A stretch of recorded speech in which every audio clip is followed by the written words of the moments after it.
everything happens somewhere, and the somewhere where we're at now is Shechem, the Canaanite city of Shechem. Over here, behind me is Mount Gerizim. Over here is Mount Ebal. This is where the children of Israel came and shouted the praises of God one to another over at Shechem when they came into the land. But Shechem dates back even further. It dates back to the time of Abraham. When Abraham came from the land of Ur, called by God, he first came to Shechem. This is where he arrived. And arriving here, put his tent down, built an altar.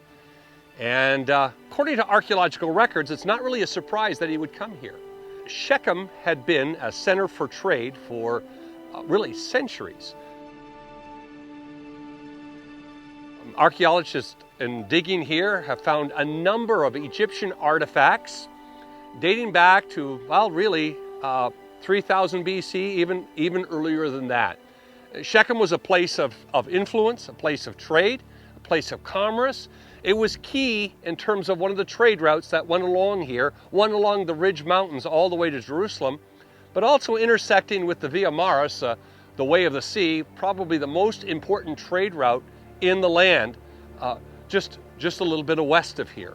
So Shechem was a place of importance in terms of commerce. It was also important in terms of military. It was a stronghold, and so Abraham coming here, he would naturally gravitate to come here. And as it turns out, that Shechem would also be a religious center.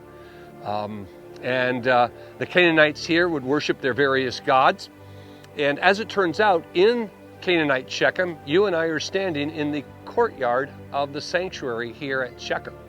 And so it's kind of interesting to think about Abram walking through these city streets as you and I move through Shechem, our patriarch Abraham. Well, we can think about Shechem in those terms. We can also think about Shechem in terms of the book of Judges. Gideon was judge, and after he released God's people from the threat of the Midianites, and Gideon dies, Gideon's eldest son, Abimelech, after killing all of his brothers, not a very happy character, certainly not to have as a sibling, kills all of his brothers except for one. Abimelech comes to Shechem, and in the Bible, the first parable is told. And told by Gideon's brother as he stands on one of these mountains shouting to the people of Shechem that the trees were looking for a king.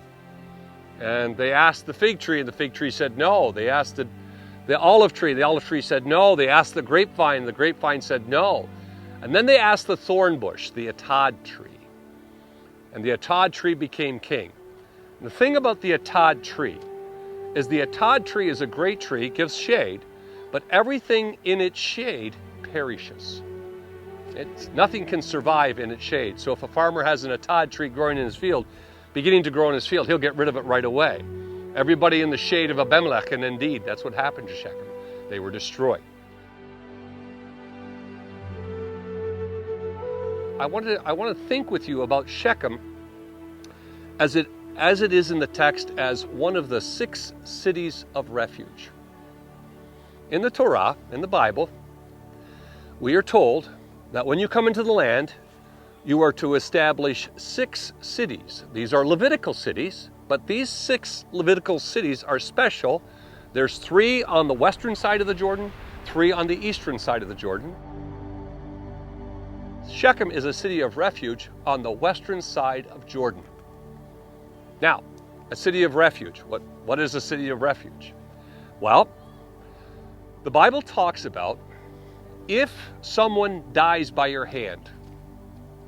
If someone dies by your hand, and this is in the time of an eye for an eye, a tooth for a tooth.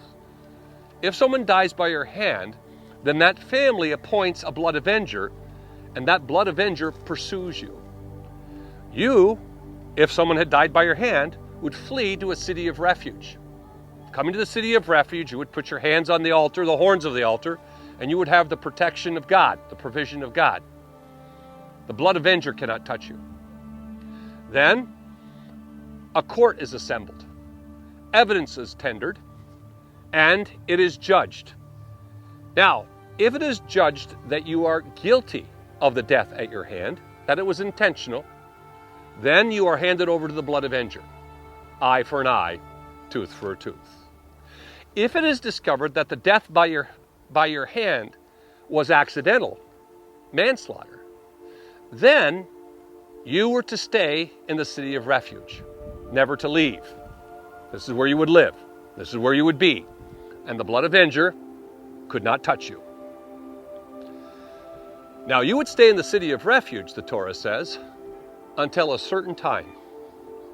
And that time is at the death of the high priest. When the high priest dies, then all those who are in the city of refuge are free to go. There was something, apparently, about the death of the high priest that has about it an atoning feature. Something about the death of a high priest released everybody from the blood guilt, and the blood avenger had no authority. The blood avenger had no jurisdiction. The blood avenger had no reason any longer to seek your death. Now that blesses me because it makes me think of that passage in Hebrews. Because in Hebrews chapter 5, beginning the reading at the verse number 9, the writer to the Hebrews says, Jesus became our source of eternal salvation for all who obey, designated by God to be a priest in the order of Melchizedek. And not only is Jesus a priest in the order of Melchizedek, Jesus is the high priest in the order of Melchizedek.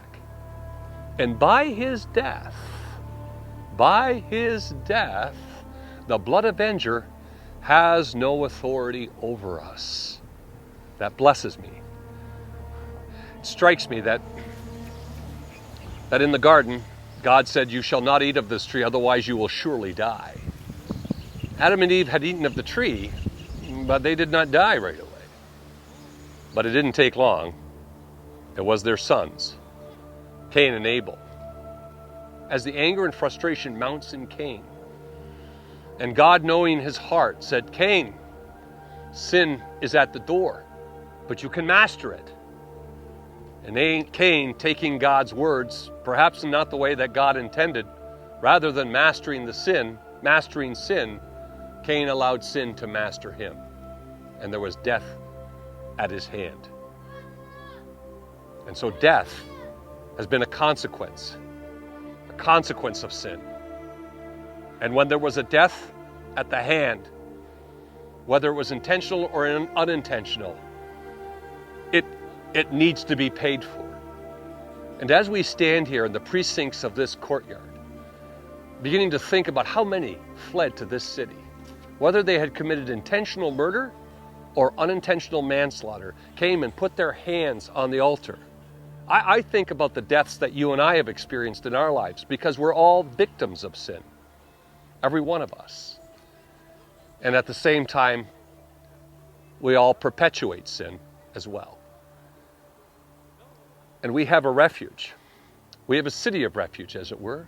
Even more importantly, we have a high priest, according to the order of Melchizedek. A high priest who died and released us all, Jesus. What is fascinating to me is, you know the difference, don't you, between a priest according to the tradition of Aaron or a priest according to the tradition of Melchizedek. A priest according to the tradition of Aaron brings a sacrifice. A priest according to the tradition of Melchizedek is the sacrifice. Jesus doesn't bring a lamb. He is the Lamb of God. You and I, as followers of him, are living sacrifices.